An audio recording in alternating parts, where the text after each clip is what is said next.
ഇപ്പോൾ വന്നൊരു വാർത്തയിലേക്ക്. മന്ത്രി വീണ ജോർജിനെതിരെ CPIM ലോക്കൽ കമ്മിറ്റി അംഗത്തിന്റെ ഫേസ്ബുക്ക് പോസ്റ്റ്. ഒരു MLA ആയി ഇരിക്കാൻ പോലും മന്ത്രിക്ക് അർഹതയില്ലെന്നാണ് വിമർശനം. SFI മുൻ ജില്ലാ പ്രസിഡന്റ് കൂടിയായ PJ ജോൺസണാണ് മന്ത്രിക്കെതിരെ വിമർശനവുമായി രംഗത്തെത്തിയിട്ടുള്ളത്. പ്രവീൺ പുരുഷോത്തമൻ നൽകും വിശദാംശങ്ങൾ. പ്രവീൺ, ഇതുവരെ പ്രതിപക്ഷത്തിന്റെ പ്രതിഷേധവും വിമർശനവുമാണ് നമ്മൾ കണ്ടത്. ഇപ്പോൾ ലോക്കൽ കമ്മിറ്റി അംഗം, CPIM ലോക്കൽ കമ്മിറ്റി അംഗം തന്നെ മന്ത്രിക്കെതിരെ രംഗത്തെത്തിയിരിക്കുകയാണ്. എന്താണ് പോസ്റ്റിന്റെ ഉള്ളടക്കം? മന്ത്രി വീണ ജോർജിനെതിരെ പത്തനംതിട്ട ജില്ലയിലെ CPIMലെ ഒരു വിഭാഗത്തിൽ നിന്ന് തന്നെ ഇപ്പോൾ എതിർപ്പ് വരുന്നതായാണ് ചില FB പോസ്റ്റുകളിൽ നിന്ന് നമുക്ക് മനസ്സിലാക്കാൻ സാധിക്കുന്നത്. പത്തനംതിട്ട ഇലന്തൂർ CPIMന്റെ ലോക്കൽ കമ്മിറ്റി അംഗമായിട്ടുള്ള ജോൺസൺ PJ ഫേസ്ബുക്കിൽ ഒരു പോസ്റ്റ് ഇട്ടിട്ടുണ്ട്. അതിൽ പറഞ്ഞിരിക്കുന്നത്, മന്ത്രി പോയിട്ട് MLA ആയി ഇരിക്കാൻ പോലും വീണ ജോർജിന് അർഹതയില്ല, കൂടുതൽ പറയുന്നില്ല, പറയിപ്പിക്കരുത്. ഇങ്ങനെ രണ്ട് വാചകങ്ങളാണ് ജോൺസൺ PJ ഫേസ്ബുക്കിൽ കുറിച്ചിരിക്കുന്നത്.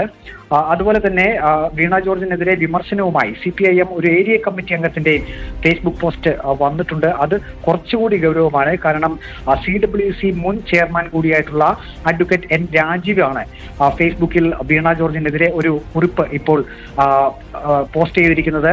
അതായത് നമുക്കറിയാം, മന്ത്രി വീണ ജോർജ് ഇന്ന് ചില ആരോഗ്യ പ്രശ്നങ്ങളെ തുടർന്ന് ആശുപത്രിയിൽ ചികിത്സ തേടിയിരുന്നു. അതിനെ പരിഹസിച്ചുകൊണ്ട് CWCയുടെ മുൻ ചെയർമാൻ അഡ്വക്കേറ്റ് N രാജീവ് ഫേസ്ബുക്കിൽ കുറിച്ചിരിക്കുന്നു. അതിൽ പറഞ്ഞിരിക്കുന്നത്, കുട്ടിയായിരിക്കെ താൻ ക്ലാസ് പരീക്ഷാ ദിവസം വയറുവേദന എന്ന കളവ് പറഞ്ഞ് വീട്ടിലിരിക്കുമായിരുന്നു. അങ്ങനെ താൻ പരീക്ഷകളിൽ നിന്ന് രക്ഷപ്പെട്ടു.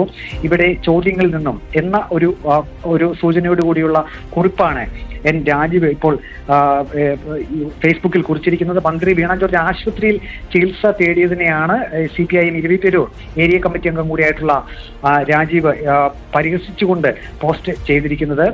ഇപ്പോൾ കൂടുതൽ CPIM പ്രാദേശികമായിട്ടുള്ള നേതാക്കളുടെ ഭാഗത്തു നിന്നും ഫേസ്ബുക്കിലൂടെ വിമർശനങ്ങൾ വരുന്നു എന്നാണ് ഇപ്പോൾ ഫേസ്ബുക്കിലെ വിവിധ പ്രൊഫൈലുകൾ നാം പരിശോധിക്കുമ്പോൾ കാണാൻ കഴിയുന്നത്.